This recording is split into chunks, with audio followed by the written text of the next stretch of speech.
Speaker Nancy Pelosi said the resolution would send a clear message that the president shouldn't take further military action against Iran without Congress approval. By Tom Costello, Moshe Gaines, Ken Delanian and Janelle Griffith. U.S. intelligence officials have evidence that suggests that the Ukraine International Airlines jetliner that crashed in Iran on Wednesday, killing 176 people, was downed by an Iranian missile by mistake, multiple officials told NBC News. A Western intelligence official told NBC News that there was high confidence that the plane was felled by an accidental missile strike.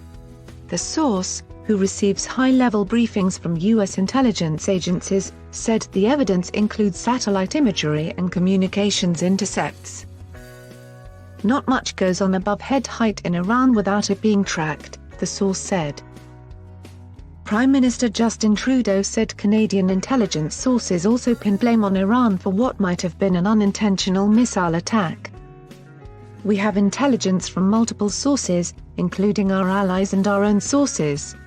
The evidence indicates that the plane was shot down by an Iranian surface-to-air missile, Trudeau told reporters in Ottawa. This may well have been unintentional. Trudeau sidestepped several questions asking whether Canada should blame the United States for its deadly attack on a top Iranian military leader, which has renewed tension between Tehran and Washington. I think that's one of the many questions that people will be thinking about and trying to find answers to, Trudeau said in French.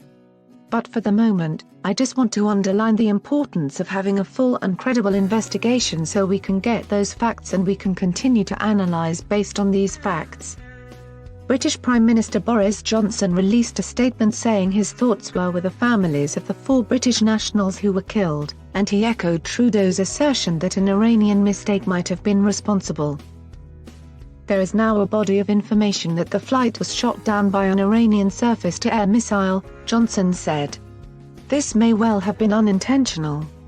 We are working closely with Canada and our international partners and there now needs to be a full, transparent investigation. An initial Iranian report released Thursday suggested that a sudden emergency struck the Boeing 737 before it went down just moments after having taken off from Imam Khomeini International Airport in Tehran. The report said the crew never made a radio call for help and were trying to turn back for the airport when the plane crashed. Boeing 737 has several systems to announce itself to other aircraft and to ground-based air traffic control. The 737 includes a state-of-the-art automatic dependent surveillance broadcast, or ADSB, system, which automatically transmits altitude, airspeed and location and generally indicates that an aircraft is not part of a military operation. U.S. authorities told The Washington Post that the plane was likely hit by a SA-15 Gauntlet surface-to-air missile, a Russian-made system that's also known as TOR. The highly automated TOR system, which Russia has sold to Iran as recently as 2015, requires a 3-person crew. TOR missile systems are designed to be mobile and self-contained, meaning they can rely on their own radar system to detect targets, rather than connect to a larger integrated air defense system that monitors civilian air traffic. Flight 752 lifted off at the end of a tense week in which missile batteries were repositioned throughout Iran, possibly in anticipation of a U.S. attack. Anti-aircraft batteries are often the first things to be destroyed in an attack, placing the crews inside them under enormous psychological pressure. Radar crews are trained to use their equipment only briefly, as radar is easy to detect and target.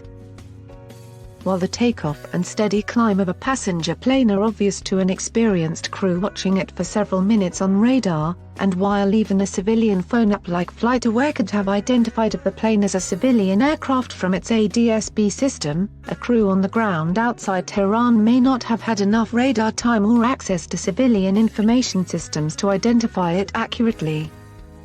Investigators from Iran's Civil Aviation Organization have offered no immediate explanation. President Donald Trump, asked Thursday for his thoughts on what happened, said, "Well, I have my suspicions. It's a tragic thing," Trump said. "Because somebody could have made a mistake on the other side.